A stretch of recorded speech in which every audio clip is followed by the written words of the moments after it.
The Chinese love to prod and poke, and they're doing it to us again.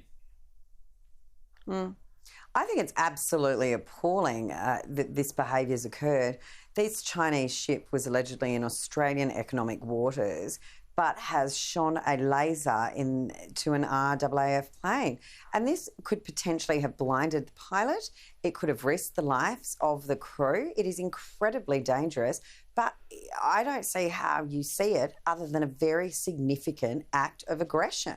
It's very scary, it's very difficult, and I think this behaviour, if this has occurred, China needs to provide a very significant explanation and quickly. Yeah, I had some reaction to this on my radio program today, and a lot of people were saying, well, what were they doing in our economic zone anyway? There's a good point to ask. And secondly, you know, we round up idiots who use, you know, those small lasers you can buy. Well, the lasers to, you know, for pilots and stuff. Correct. Yeah. We put them before the court. Yeah, no, and look, I'm not expert on maritime law, but I do understand that there are sort of transitory pathways that ships can take. But it was our economic zone, it was Australian waters, and it was in direct, an attack, a direct attempt to intimidate, infiltrate, distress an Australian aircraft. Absolutely, China need to explain this behaviour. And if they won't, why not? And it's, I mean, it is an act of aggression. It's unbelievable. Unbelievable and unacceptable. And I think the state of the world, we've got Putin on the doorstep of Ukraine. We know China's in the straits outside of Taiwan.